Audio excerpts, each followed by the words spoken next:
अभी अपन ने क्या देख लिया था, अपन ने मसल वाला चैप्टर पूरा देख लिया था।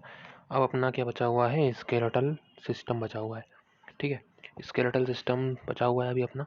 उससे पहले अपन क्या देख चुके हैं उसका रिवीजन करें। चलो एक काम करते हैं, लास्ट में कर लेंगे। ठीक है, तो शुरू करते हैं। सबसे पहले देखो, अपने पास स्केलेटल मसल के अंदर कितनी बोन्स होती हैं। स्केलेटल मसल्स के अंदर स्केलेटल सिस्टम होता है, उसके अंदर क्या होता है, बोन्स होती हैं और कार्टिलेजेस प्रेजेंट होते हैं। ठीक है, बोन्स होती हैं, कार्टिलेजेस होते हैं। बोन्स क्या होता है, बोन्स जिसका मैट्रिक्स हार्ड होता है, कार्टिलेज जिसका मैट्रिक्स पीएबल होता है। बोन्स जिसका मैट्रिक हार्ड है और कार्टिलेज जिसका मैट्रिक्स प्लाइएबल पीएबल होता है। बोन्स का मैट्रिक्स कैल्शियम सॉल्ट से बना है, कार्टिलेज का मैट्रिक्स कॉन्ड्राइटिन सॉल्ट से बना हुआ है। ठीक है, तो bones have calcium salt, cartilage have chondroitin salt. कितनी बोन्स होती हैं टोटल? 206 बोन होती है। 206 बोन्स को डिवाइड किया है इनटू, एक होता है एक्सियल स्केलेटन, एक है अपेंडिकुलर स्केलेटन। ठीक है, दो में डिवाइड किया है अपने को। 206 बोन्स थी, axial skeleton and appendicular skeleton. Axial skeleton मतलब जो एक्सिस फॉर्म कर रहे हैं, एक्सिस ऑफ द बॉडी, मतलब हो गया हेड। ठीक है, वर्टिब्रल कॉलम। ठीक है, वर्टिब्रल कॉलम हो गया, रिब्स हो गया, आगे की तरफ स्टर्नम, उससे एसोसिएटेड हो गई रिब्स हो गई। ठीक है, तो ये क्या हो गया, एक्सियल स्केलेटन जो एक्सिस पर है। इस तरह से अगर अपन देखें वर्टिकल एक्सिस पर जो दिखेगा वो क्या, एक्सियल स्केलेटन। अपेंडिकुलर स्केलेटन क्या होता है, लिम्स जो है, ठीक है, हाथ और पैर जो है, उनके गिडल जो है, गिडल मतलब क्या होता है, गिडल मतलब होता है जो कि एक्सियल स्केलेटन को अपेंडिकुलर स्केलेटन से कनेक्ट कर रहा है। ठीक है, ये अपेंडिकुलर स्केलेटन है, मान लो ये वर्टिब्रल कॉलम है। ठीक है, वर्टिब्रल कॉलम है, वर्टिब्रल कॉलम है या फिर हाँ ठीक है वर्टिब्रल कॉलम है, और ये है अपना एक लिम्ब। तो इसको कनेक्ट करने वाला होता है गिडल। गिडल कनेक्ट करता है अपेंडिकुलर को एक्सियल स्केलेटन से। तो अपेंडिकुलर स्केलेटन समझ में आया, एक्सियल स्केलेटन समझ में आया। अब देखते हैं स्कल के अंदर। स्कल के अंदर टोटल बोन्स होती है 22 बोन्स के अंदर। क्रेनियल की बोन होती है 8 बोन, फेशियल की होती है 14 बोन्स। ठीक है, तो टोटल सम करते हैं, 14 + 8 होता है 22 बोन्स होती हैं स्कल के अंदर। ठीक है, अब एक और चीज़ इसके अंदर, एक और चीज़ इंक्लूडेड होती है, यू शेप की बोन, जिसको बोलते हैं हायोइड बोन। हायोइड बोन क्या होती है, हायोइड बोन होती है गले के नीचे प्रेजेंट होती है हायोइड बोन। ठीक है, यहाँ पे प्रेजेंट होती है यू शेप की बोन होती है, उसको बोलते हैं हायोइड बोन। ठीक है, फिर स्कल जो रहता है वो वर्टिब्रल कॉलम से कनेक्टेड होता है बाय मींस ऑफ डाइकोंडाइल।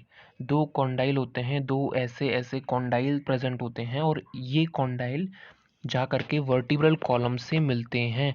इसलिए स्कल को बोला जाता है डाइकोंडाइलिक स्कल, क्योंकि यहाँ पे दो कॉन्डाइल हैं स्कल के पास। इस तरह से दो कॉन्डाइल हैं जो कि वर्टिब्रल कॉलम से जा करके मिलते हैं, वर्टिब्रल कॉलम से जा करके मिलते हैं। तो इसलिए स्कल को क्या बोलते हैं, डाइकोंडाइलिक स्कल बोलते हैं। ठीक है, वर्टिब्रल कॉलम की बात करो। वर्टिब्रल कॉलम में कितने, वर्टिब्रल कॉलम जो रहती है वो सीरीज से मिलके बनी है। सीरीज मतलब कि छोटे छोटे स्मॉल स्मॉल वर्टिब्रा से मिलके बनी है। ठीक है, कितने वर्टिब्रा होते हैं, 26 वर्टिब्रा प्रेजेंट होते हैं। ठीक है, तो 26 वर्टिब्रा से मिलके बना है वर्टिब्रल कॉलम बनी है। उसका फॉर्मूला होता है C7T12L5S1C1। C7T12L5S1C1, इसको ऐसे याद करते हैं, C7T12L5S1C1। ठीक है, वर्टिब्रा है क्या, अच्छा, वर्टिब्रा के अंदर एक सेंट्रल हॉलो पोर्शन होता है जिसको बोलते हैं न्यूरल कैनाल। न्यूरल कैनाल क्या होता है कि ये समझ लेते हैं वर्टिब्रल कॉलम है। वर्टिब्रल कॉलम मिलके बनी है छोटे छोटे स्मॉल स्मॉल वर्टिब्रा से, जो कि अलग अलग सेगमेंट पे अलग अलग है। सर्वाइकल का अलग होगा, थोरैसिक्स का अलग होगा, ठीक है, लंबर का अलग होगा, ठीक है, सेक्रम और कॉक्सिक्स का अलग होगा, सेक्रम और कॉक्सिक्स का अलग होगा। ठीक है, अब यहाँ पर सेंटर में क्या लाया कर रहा है, सेंट्रल में एक हॉलो पोर्शन है जहाँ पे कुछ नहीं है, और वो सेंट्रल हॉलो पोर्शन रहे है किसके लिए प्रेजेंट है, वो वहाँ से स्पाइनल कॉर्ड जाती है। तो this central hollow portion is for spinal cord. ठीक है, और इस सेंट्रल हॉलो पोर्शन को क्या नाम दिया है, न्यूरल कैनाल। इसको क्या बोला है, न्यूरल कैनाल बोला है।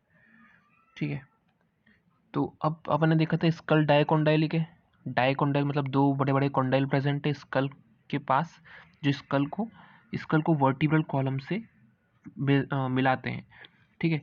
तो कौन सा वर्टिब्रा कनेक्ट करता है स्कल को? एटलास वर्टिब्रा आर्टिकुलेट करता है ऑक्सीपिटल कॉन्डाइल। तो ये कॉन्डाइल ऑक्सीपिटल मतलब कहाँ है कॉन्डाइल? ऑक्सीपिटल रीजन में है। और ये ऑक्सीपिटल कॉन्डाइल क्या करती है? ये एटलास वर्टिब्रा के साथ फ्यूज होती है। इसको समझ लो, ये होता है वर्टिब्रल कॉलम का कौन सा पार्ट है? एटलास। एटलास वर्टिब्रा से ऑक्सीपिटल कॉन्डाइल फ्यूज होता है, ठीक है। तो ऐसा होता है, ठीक है। तो ऑक्सीपिटल रीजन कहाँ होगा? ऑक्सीपिटल रीजन कहाँ होगा? तो ये अपना स्कल था, ठीक है। ऑक्सीपिटल रीजन होता है यहाँ पे प्रेजेंट, इस पूरे रीजन को ऑक्सीपिटल रीजन बोलते हैं। और डायकोंडाइल मतलब यहाँ पर दो बड़े बड़े कॉन्डाइल प्रेजेंट होते हैं, और ये दो कॉन्डाइल की वजह से दो कॉन्डाइल जा करके वर्टिब्रल कॉलम के एटलास के साथ फ्यूज होते हैं, ठीक है। इतना समझ में आया? फिर अपने को बताना चाहिए फ्यूज्ड वर्टिब्रा कौन से होते हैं, ठीक है। तो फ्यूज्ड कौन से होते हैं? सेक्रम और कॉकिक्स, मतलब S1 और C1 फ्यूज्ड होता है। Sacrum C7 T12 L5 S1 C1 के अंदर से लास्ट के जो दो हैं S1 और C1 ये होते हैं fused, they are the fused vertebra, ठीक है। एक और क्वेश्चन आता है, ventral side of the thorax के फ्लैट बोन का नाम क्या होता है? तो what is the ventral flat bone of thorax? तो वेंट्रल मतलब होता है सामने की तरफ, डॉर्सल होता है पीछे की तरफ, सामने मतलब आगे की तरफ प्रेजेंट है, ठीक है। ये अपना फेस हो गया, ठीक है, फेस, ठीक है। तो वेंट्रल मतलब आगे की तरफ होता है, आगे की तरफ क्या प्रेजेंट होता है? स्टर्नम। स्टर्नम एक स्वॉर्ड जैसी दिखने वाली होती है बोन, ठीक है, स्वॉर्ड के हैंडल के जैसी। तो स्टर्नम एक फ्लैट बोन है जो वेंट्रल साइड ऑफ थोरैक्स पे प्रेजेंट होती है, ठीक है। फिर चलते हैं कि ये जो स्टर्नम है, ये देखो, ये स्टर्नम इस तरह से दिखती है। स्टर्नम एक वेंट्रल साइड पे प्रेजेंट एक बोन होती है, ठीक है। और ये कैसे दिखती है? बिल्कुल अपने को एक तलवार के हैंडल के जैसे दिखती है। ये देखो ध्यान से, तलवार के हैंडल के जैसे दिखेगी, इसलिए इसको बोलते हैं स्टर्नम। और ये वेंट्रल साइड ऑफ थोरैक्स पे प्रेजेंट है, ठीक है, वेंट्रल साइड ऑफ थोरैक्स पे प्रेजेंट है। कुछ इस तरह से अपन देख सकते हैं, अगर ये अपनी बॉडी है, ठीक है, तो ये यहाँ पे प्रेजेंट होती है वेंट्रल साइड, मतलब आगे की तरफ। पीछे की तरफ होगी क्या? नहीं, आगे की तरफ होगी, आगे की तरफ है, वेंट्रल साइड ऑफ थोरैक्स की तरफ है। इससे निकलने वाली होती हैं कुछ रिब्स, इससे कुछ निकलती हैं रिब्स। कितनी रिब्स निकलती हैं? 12 पेयर। 12 पेयर क्यों बोला है? क्योंकि इस साइड कितनी रिब्स निकली है, लेफ्ट साइड कितनी निकली है? 12। यहाँ कितनी निकली है? 12। तो टोटल कितनी रिब्स निकली है? 12 पेयर रिब्स, मतलब 24 रिब्स इससे निकलती हैं। तो ये रिब्स जाती कहाँ हैं? ये रिब्स जाती हैं डॉर्सली, ये रिब्स जाती हैं डॉर्सली, ठीक है। ये रिब्स जाती हैं डॉर्सली और वर्टिब्रल कॉलम से अटैच हो जाती है। इनके पास अटैच होने के लिए रहता है, ये वर्टिब्रा रहता है, आगे की तरफ स्टर्नम रहता है। तो इस तरह से कनेक्ट होती हैं ये, ठीक है। इस तरफ भी और इस तरफ सेम टू सेम, इस तरफ भी कनेक्शन होता है इस तरह से, ठीक है। तो बेसिकली क्या हुआ कि डॉर्सली कनेक्टेड होती हैं वर्टिब्रल कॉलम से और वेंट्रली कनेक्टेड होती हैं स्टर्नम से। रिब्स की नॉर्मल डेफिनेशन क्या है? रिब्स 12 पेयर होती हैं and ribs are the originating from the sternum ventrally and connected dorsally to the vertebral column। दो आर्टिकुलेटिंग सरफेसेस होती हैं डॉर्सल एंड पर, आर्टिकुलेटिंग सरफेस होती हैं, इसलिए बोलते हैं बाइसेफेलिक रिब्स। बाइसेफेलिक मतलब क्या होता है कि रिब्स जो रहती हैं, ये रिब्स दो साइड में अटैच होती है, दो जगह अटैच होती हैं वर्टिब्रल कॉलम के, इसलिए इसको बोलते हैं बाइसेफेलिक, ठीक है। दो जगह अटैच हो रही हैं रिब्स, एक ही अटैचमेंट होता तो इजीली निकल जाती पीछे से, इसलिए दो साइड से अटैच है रिब्स, इसलिए इसको बोलते हैं बाइसेफेलिक रिब्स। अब टोटल अपने पास 12 पेयर रिब्स हैं, उसको थोड़ा और डिवीजन कर लेते हैं। शुरुआत की जो 1 से लेकर के 7 रिब्स हैं उसको बोलते हैं true ribs, they are called as true ribs, ठीक है। 8, 9, 10 वाली रिब्स फॉल्स रिब्स कहलाती हैं। फॉल्स रिब्स का मतलब क्या होता है कि ये आर्टिकुलेट करती है स्टर्नम से, ये सामने से तो आर्टिकुलेट कर रही है स्टर्नम से, कोई दिक्कत नहीं, मतलब ये वाला कंडीशन तो फुलफिल हो रहा है, लेकिन डॉर्सली ये 7th रिब को ज्वाइन कर लेती है। ये वर्टिब्रल कॉलम से अटैच नहीं है, डॉर्सली जा करके, ठीक है। एक सेकेंड, फॉल्स रिब्स क्या होती है? फॉल्स रिब होती है जो डॉर्सली वर्टिब्रल कॉलम से तो अटैच हो रही है, लेकिन वेंट्रल स्टर्नम से अटैच नहीं होती है। स्टर्नम से अटैच होने की बजाय वो ज्वाइन कर लेती है 7th रिब को, इसलिए उसको बोलते हैं वर्टिब्रोकॉन्ड्रल रिब्स। वर्टिब्रोकॉन्ड्रल रिब्स मतलब क्या होता है, फॉल्स रिब इसलिए बोला है क्योंकि आगे की तरफ स्टर्नम से अटैच नहीं हो रही है, वो 7th रिब को ही ज्वाइन कर लेती है इस तरह से, ठीक है। लेकिन पीछे किससे अटैच है, वर्टिब्रल कॉलम से ज़रूर अटैच है। अब 11th और 12th पेयर ऑफ रिब्स देखते हैं। 11th 12th pair of ribs ये कनेक्ट नहीं होती है वेंट्रली, मतलब वेंट्रली इस तरह से फ्लोटिंग रहती है, बिल्कुल कनेक्ट नहीं होती है, स्टर्नम से बिल्कुल भी कनेक्शन नहीं हो रहा है, तो उसको बोलते हैं अपन फ्लोटिंग रिब्स, क्योंकि वो आगे की तरफ कनेक्टेड ही नहीं है। अगर वो 7th रिब को ज्वाइंट कर रही है तो उसको बोलते हैं फॉल्स वर्टिब्रोकॉन्ड्रल रिब्स, और ट्रूली अटैच है आगे की तरफ स्टर्नम, पीछे की तरफ वर्टिब्रल कॉलम से, और वर्टिब्रल कॉलम से भी अटैच है। वर्टिब्रल कॉलम से तो पता है कैसे अटैचमेंट होता है, बायसेफेलिक रिब्स होती हैं, दो जगह अटैच होती हैं डोर्सल एंड पर, ठीक है। तो इसको क्या बोलते हैं अपन, ट्रू रिब्स बोलते हैं। 3 तरह की रिब्स देख ली, शुरुआत की 1 से 7 पेयर ऑफ रिब्स, तो शुरुआत की 7 रिब, फिर 3 रिब, फिर 2 रिब, ऐसे याद रखना चाहिए। टोटल कितनी रिब होती है, 12 पेयर होती है, कोई 12 नहीं बोलेगा, 12 रिब्स नहीं होती है, 12 पेयर रिब्स होती है। अपेंडिकुलर स्केलेटन की बात करते हैं। अपेंडिकुलर में क्या आएगा, लिम्स और उनके गिडल्स। लिम्स कितने होते हैं, 4 पेयर्स ऑफ लिम्स होते हैं, और गिडल्स होता है उनका। एक लिम्ब के अंदर 30 बोन्स होती हैं। 30 बोन्स कैसे होती हैं कि अपर लिम्ब है, जैसे अपर लिम्स में कौन सी बोन होती है, यूमरस होती है, ठीक है, ये यूमरस हो गई है, ठीक है। तो ये अपर लिम्ब है, तो अपर लिम्ब में सबसे बड़ी बोन होती है ये यूमरस। उसके बाद आती है रेडियस अल्ना, ठीक है, रेडियस अल्ना, सब कैसी होती है, एक एक बोन होती है। कार्पल मतलब कि, कार्पल मतलब हाथ की कलाई की बोन, वो कितनी होती है, 8 बोन्स होती है। कलाई की जो बोन है कार्पल बोन 8 बोन्स होती हैं, 8 बोन्स होती है। मेटाकार्पल 5 बोन्स होती है, और फेलेंजेस 14 होता है। फेलेंजेस मतलब कितना होता है, फेलेंजेस जो होता है वो इधर प्रेजेंट होते हैं अपने पाम के अंदर, और वो कितने होते हैं, 14 फेलेंजेस होते हैं, ठीक है। कितने फेलेंजेस होते हैं, 14 होते हैं। देखो यहाँ 3 3 3, ठीक है, 3 3 9, 10 11 और 12, और इधर होते हैं अंगूठे की तरफ 2, 13 और 14, 14 फेलेंजेस है। कार्पल बोन में कितनी बोन होती है, 8 बोन होती है, 4 ऐसी और 4 ऐसी, ठीक है। फिर तो सबको एक एक करना है, कार्पल मेटाकार्पल हो गया, फेलेंजेस 14 बोन हो गई। यहाँ पे कुछ मेटाकार्पल होती हैं, मेटाकार्पल होती है 5 मेटाकार्पल होती हैं, ठीक है। और फिर आता है अपने पास में, तो कार्पल मेटाकार्पल और फेलेंजेस सब मिला करके अपना कितना निकलेगा, 30 बोन्स निकलेंगी अपर लिम्ब के अंदर। तो अपर लिम्ब में कितने होते हैं, अपर लिम्ब एक ये वाले हाथ की, एक ये वाले हाथ की, तो इसमें हो गई 30 बोन्स, इसमें हो गई 30 बोन्स, टोटल कितनी हो गई, 60 बोन्स हो गई हैं, ठीक है। लोअर लिम्ब में भी क्या होगा, लोअर लिम्ब में अपन देखेंगे तो फीमर, टिबिया, फिब्यूला। फीमर होगा, ठीक है, फिर टिबिया आगे की तरफ, फिब्यूला थोड़ा उससे लेटरल, ठीक है। फिर टार्सल की बोन होगी, मेटाटार्सल और फेरेंजियस होगा। टार्सल यहाँ पे 7 है, कार्पल होती है 8। टार्सल का नंबर क्यों 7 किया है, क्योंकि यहाँ पर एक एक्स्ट्रा बोन आ जाती है, पटेला, जिसको बोलते हैं knee cap. Femur tibia fibula के बीच में होती है पटेला, इस वजह से इसको क्या बोलते हैं, इसको नी कैप बोलते हैं, ठीक है। बाकी सारा नंबर सेम रहेगा, केवल टार्सल बोन क्या रहेंगी, 7, ठीक है। गिडल की बात करते हैं। गिडल 2 टाइप के होते हैं, पेक्टोरल गिडल और पेल्विक गिडल। पेक्टोरल गिडल क्या होता है, पेक्टोरल गिडल मतलब होता है अपर लिम्ब को एक्सियल स्केलेटन से कनेक्ट करने वाला। अपर लिम्ब को एक्सियल स्केलेटन से कनेक्ट करने वाला होता है पेक्टोरल गिडल, ठीक है। तो इसमें कौन कौन इन्वॉल्व होता है, क्लेविकल होता है और स्कैपुला होता है। क्लेविकल होता है एक, तो ये क्लेविकल होता है, ब्यूटी बोन जिसको बोलते हैं क्लेविकल, ठीक है। और एक स्कैपुला होता है जो ट्रायंगुलर फ्लैट बोन है, ठीक है, वो होता है। तो लार्ज ट्रायंगुलर फ्लैट बोन है जो 2nd और 7th रिब के बीच में प्रेजेंट है, उसको स्कैपुला बोलते हैं। तो पेक्टोरल गिडल मेनली कौन बनाता है, ये क्लेविकल और स्कैपुला बनाता है। क्लेविकल स्कैपुला होता है वो बनाता है, ठीक है। कुछ प्रोसेस होती है इसके अंदर, जैसे कि अपने पास में होता है एक्रोमियन प्रोसेस। एक्रोमियन प्रोसेस क्या होता है, स्पाइन से, स्पाइन के थोड़ा सा ऊपर प्रेजेंट होती है एक्रोमियन प्रोसेस, ठीक है। यहाँ पे होती है एक्रोमियन प्रोसेस, जहाँ से क्लेविकल आर्टिकुलेट करता है, ठीक है, क्लेविकल आर्टिकुलेट करता है। और अपने पास होता है स्कैपुला में ग्लिनोइड कैविटी, और वो ग्लिनोइड कैविटी का काम क्या होता है, हेड ऑफ ह्यूमरस के साथ आर्टिकुलेट करता है, it articulates with the head of humerus, ठीक है। तो ग्लिनोइड कैविटी का काम क्या हो गया, ये हेड ऑफ ह्यूमरस से आर्टिकुलेट करता है, ठीक है।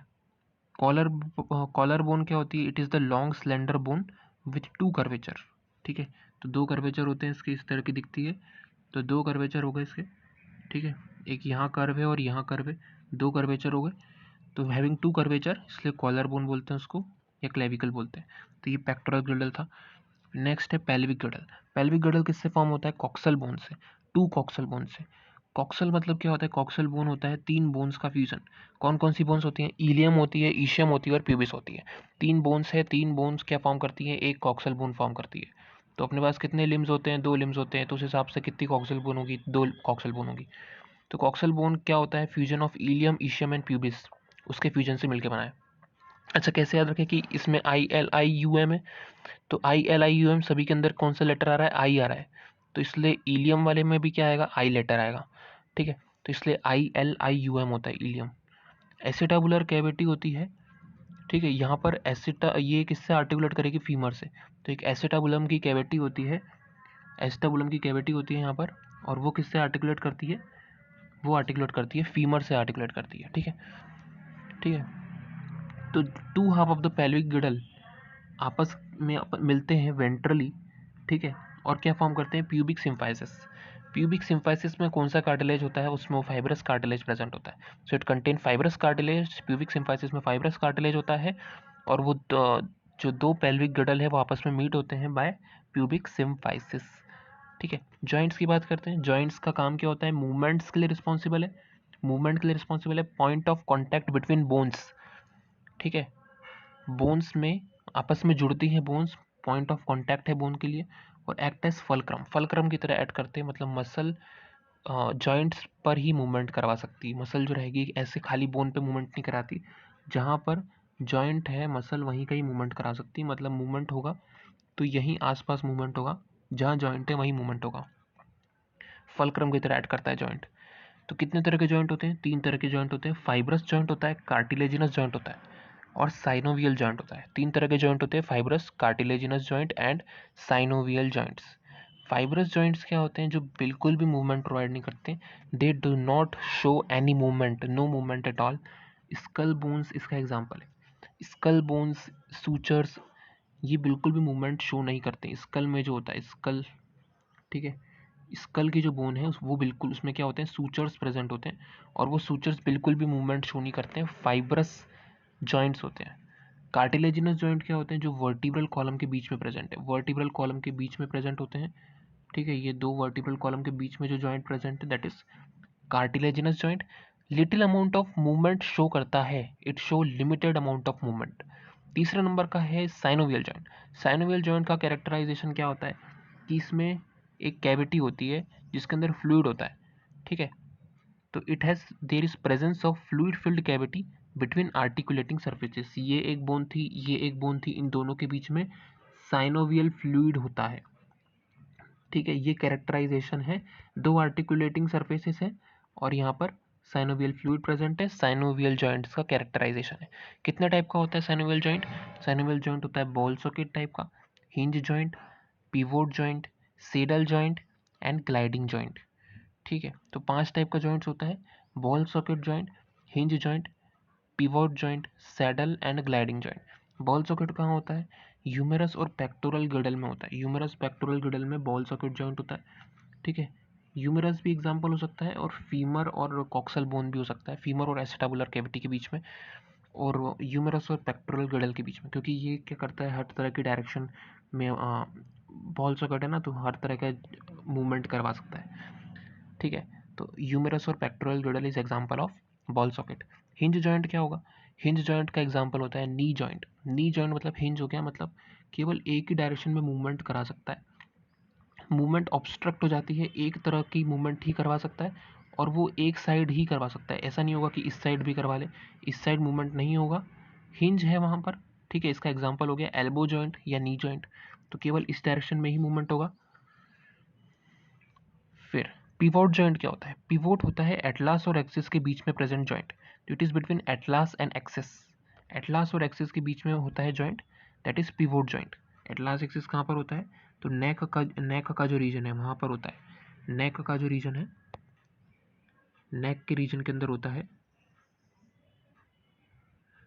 ठीक है, नेक के रीजन के अंदर होता है एटलास एक्सिस, मतलब पिवोट जॉइंट होता है। सेडल जॉइंट कहाँ होता है? सेडल जॉइंट्स होता है कार्पल और मेटाकार्पल ऑफ थंब। ये है थंब, और थंब का कार्पल और मेटाकार्पल के बीच में यहाँ पर होता है अपना कौन सा joint? That is saddle joint between the carpal and metacarpal of thumb. ठीक है, ये था अपना ठीक है, ये अपना थंब था। ठीक है, थंब का ये हो गया मेटाकार्पल और यहाँ पर होते हैं कार्पल, तो इनके बीच में होते हैं joint, that is called as saddle joint. अगला है ग्लाइडिंग जॉइंट। ग्लाइडिंग जॉइंट आपस में जो रिस्ट के जॉइंट होते हैं ये आपस में ग्लाइडिंग जॉइंट शो करते हैं। ये ग्लाइडिंग जॉइंट का एग्जांपल है। कार्पल्स के बीच का जॉइंट ग्लाइडिंग जॉइंट होता है। ठीक है, फिर नेक्स्ट आता है डिसऑर्डर्स। मेनली क्या होता है, तो स्केलेटल सिस्टम के डिसऑर्डर्स कौन कौन से होते हैं। सबसे पहला होता है माइस्थेनिया ग्रेविस। इसमें मेनली अपने को इतने सारे डिसऑर्डर्स देखने हैं। सबसे पहले है माइस्थेनिया ग्रेविस, मस्कुलर डिस्ट्रोफी है, टिटेनस है, आर्थराइटिस है, ओस्टियोपोरोसिस है और गाउट है। सबसे पहले चालू करते हैं माइस्थेनिया ग्रेविस क्या होता है। माइस्थेनिया ग्रेविस होता है ऑटो इम्यून डिसऑर्डर, एक तरह का ऑटो इम्यून डिसऑर्डर्स होता है। इसके अंदर न्यूरोमस्कुलर जंक्शन अफेक्ट हो जाता है। न्यूरोमस्कुलर जंक्शन अफेक्ट होने की वजह से फटीग और वीकनेस और पैरालिसिस देखने को मिलता है। So there is fatigue, weakness, paralysis seen in myasthenia gravis. Autoimmune disorder होता है। ठीक है, तो इतना ही जानना है माइस्थेनिया ग्रेविस के बारे में। मस्कुलर डिस्ट्रोफी क्या होता है। मस्कुलर डिस्ट्रोफी, मस्कुलर की डिस्ट्रोफी हो गई, तो डिस्ट्रोफी मतलब नष्ट हो जाना, डिस्ट्रॉय हो जाना। तो progressive degeneration of skeletal muscle due to genetic disorders. Genetic disorder की वजह से मसल डीजनरेट हो गई है, डिस्ट्रॉय हो गई है। ठीक है, उसको क्या बोलते हैं, मस्कुलर डिस्ट्रोफी। एक चीज़ बताते हैं, देखो यहाँ पे माइस्थेनिया ग्रेविस के अंदर ए आ रहा है, क्या आ रहा है, ए आ रहा है। तो ए से और ऑटो में भी क्या आता है, ए। ऑटो इम्यून डिसऑर्डर में भी क्या आ रहा है, ए। तो ऐसे अपन देख सकते हैं कि माइस्थेनिया ग्रेविस का तीसरा लेटर ए है, तो इसमें डिसीज भी ए से रिलेटेड होगी, that is autoimmune disorder होता है ये। Myasthenia gravis is autoimmune disorder, क्योंकि उसमें थर्ड लेटर ए है, तो ऑटो इम्यून डिसऑर्डर है। और ऑटो इम्यून डिसऑर्डर किसको अफेक्ट करेगा, न्यूरोमस्कुलर जंक्शन को, जिसकी वजह से वीकनेस, फटीग, पैरालिसिस हो जाएगा। मस्कुलर डिस्ट्रोफी मतलब क्या, degeneration, destroy, degeneration of skeletal muscle due to genetic disorders. Tetany क्या होता है, there is a wild contraction, rapid spasm. ठीक है, रैपिड कॉन्ट्रैक्शन, वाइल्ड स्पाज्म, क्योंकि सीरम कैल्शियम लेवल कम है, ब्लड में कैल्शियम लेवल कम होने की वजह से टिटेनस हो जाता है। Third is arthritis. आर्थराइटिस क्या होता है, जॉइंट्स का इन्फ्लामेशन। आइटिस मतलब इन्फ्लामेशन, आर्थ्रो मतलब होता है जॉइंट, तो जॉइंट्स का इन्फ्लामेशन को आर्थराइटिस बोलते हैं। ओस्टियोपोरोसिस क्या होता है, ओस्टियोपोरोसिस, ओस्टियो मतलब होता है बोन्स, पोरोसिस मतलब होता है देयर इज पोर्स और देयर इज वीकनेस और देयर इज समथिंग, बोल सकते हैं अपन फ्रैक्चर बढ़ रहा है। ओस्टियोपोरोसिस मतलब क्या होता है, हड्डी टूट रही है, टूटना, ब्रेकिंग। तो एज रिलेटेड डिसीज होती है जिसके अंदर बोन मास डिक्रीज हो जाता है, फ्रैक्चर के चांसेस इंक्रीज हो जाते हैं। और देखा जाता है कि ऐसा क्यों होता है, मेनली ऐसा इसलिए होता है क्योंकि ईस्ट्रोजन हार्मोन कम हो जाता है इन फीमेल्स। तो it is seen mainly because females के अंदर ईस्ट्रोजन हार्मोन डिक्रीज हो जाता है। गाउट क्या है, गाउट और आर्थराइटिस में डिफरेंस क्या है।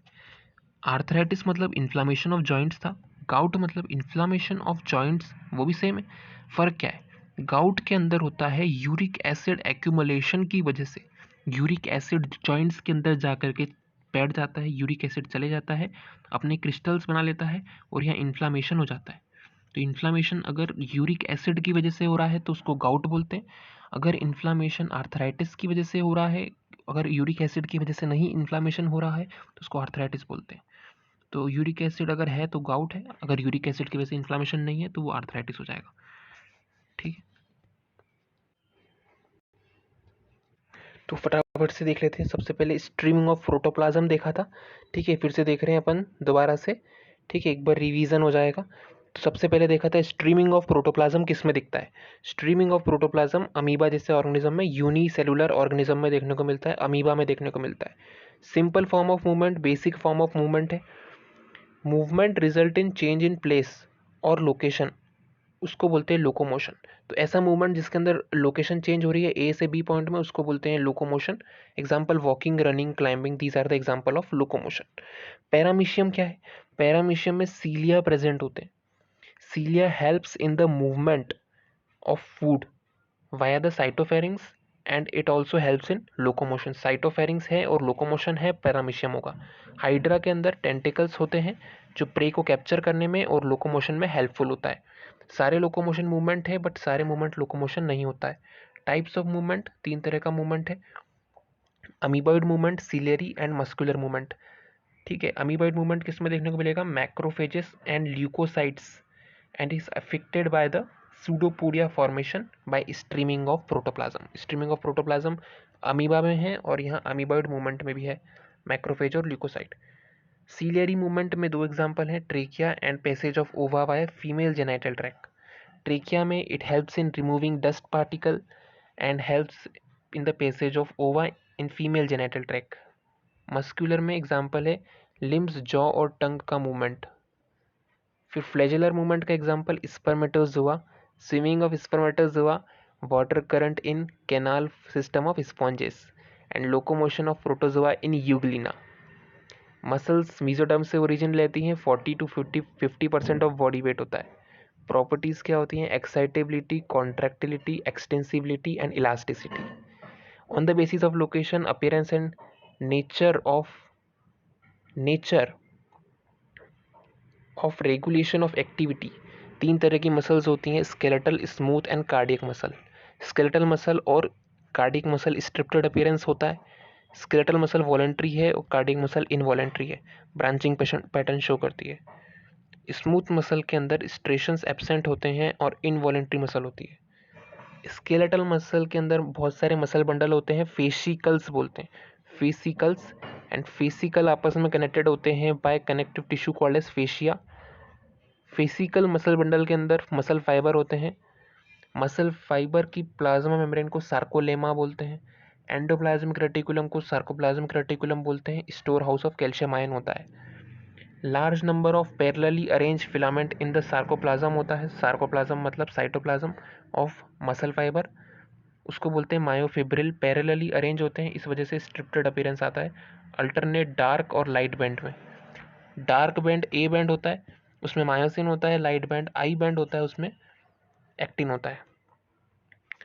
फिर एक्टिन बैंड होता है थिन बैंड, आइसोट्रोपिक बैंड और लाइट बैंड। मायोसिन बैंड होता है thick band, filament thick band, dark band and isotropic band. ठीक है, जेड लाइन के बीच के हिस्से को सार्कोमियर बोलते हैं, functional unit of muscle contraction. ठीक है, आई बैंड को डिवाइड करता है ये 2 पार्ट्स में।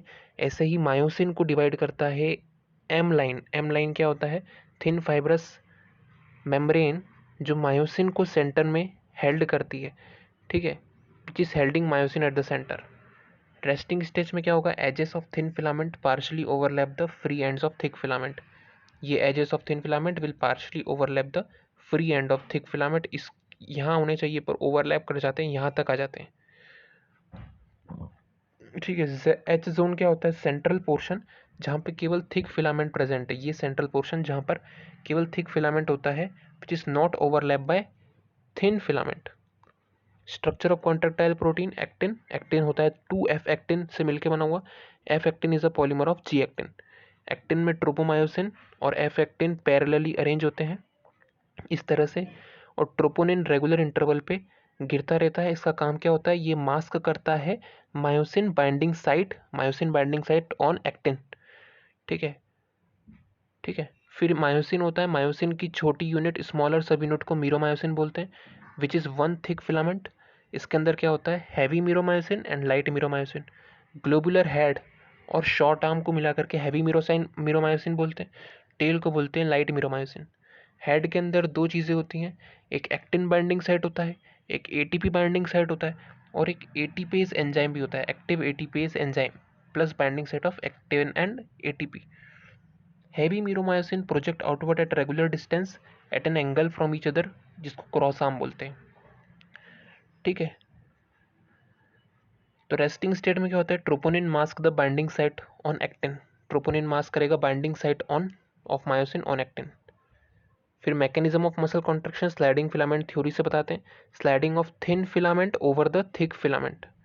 ठीक है, ये न्यूरोमस्कुलर जंक्शन है, यहाँ पर एसिटाइल कोलिन रिलीज होता है। एसिटाइल कोलिन फिर मेम्ब्रेन को डीपोलराइज करता है, एक्शन पोटेंशियल पूरे सार्कोलेमा में आता है। कैल्शियम इनसाइड द बढ़ जाता है। Sarcoplasmic reticulum calcium store house होते हैं, तो वो कैल्शियम को रिलीज कर देते हैं। कैल्शियम बाइंड करता है ट्रोपोनिन के साथ और अनमास्क कर देता है मायोसिन बाइंडिंग साइट को। मायोसिन बाइंडिंग साइट पर मायोसिन आके जुड़ता है। कब जुड़ेगा? जब एटीपी के साथ बाइंड करेगा, तो it will bind to the expose site of actin and it will lead to formation of cross bridge formation. तो पहले एटीपी लेता है, ये एटीपी को डिसोसिएट करता है, फिर वो क्रॉस ब्रिज बनाता है, फिर जाता है एटीपी एडीपी इनऑर्गेनिक फॉस्फेट को इस तरफ थ्रो करता है और फिर से क्या एटीपी दोबारा से लेने के लिए आ जाता है। ठीक है, जेड लाइन इसमें नैरो हो जाती है, जितने भी कॉन्ट्रैक्शन है जेड लाइन उसमें नैरो हो जाती है। आई बैंड डिक्रीज हो जाता है, ए बैंड कांस्टेंट रहता है, एच जोन डिसअपियर हो जाता है। ठीक है, फिर दो मसल फाइबर होते हैं, red muscle fibre and white muscle fibre. Red muscle fibre के अंदर मायोग्लोबिन कंटेंट बहुत ज़्यादा होता है, वाइट मसल में मायोग्लोबिन कंटेंट कम होता है। रेड मसल फाइबर रेड है तो इसके अंदर माइटोकॉन्ड्रिया भी ज़्यादा होगा, मायोग्लोबिन भी ज़्यादा होगा और एरोबिक मसल कॉन्ट्रैक्शन करेगा क्योंकि माइटोकॉन्ड्रिया ज़्यादा है।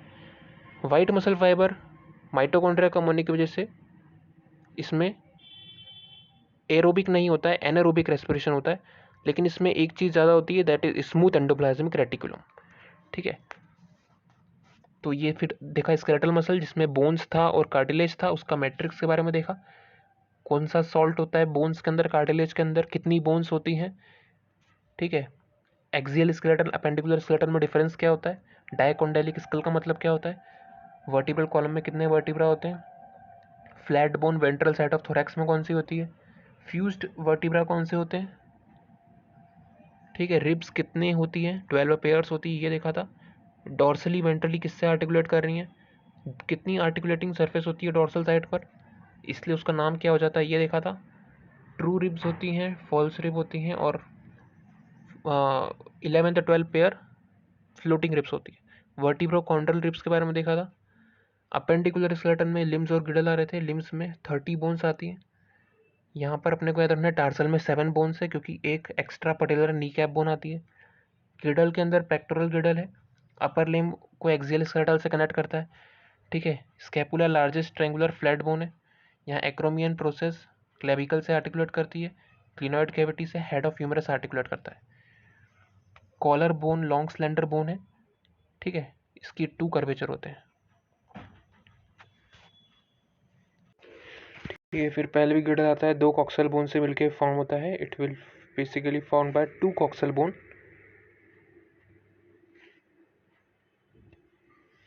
ठीक है, fusion of ilium ischium pubis, acetabulum cavity होती है, आर्टिकुलेट करेगी फीमर से।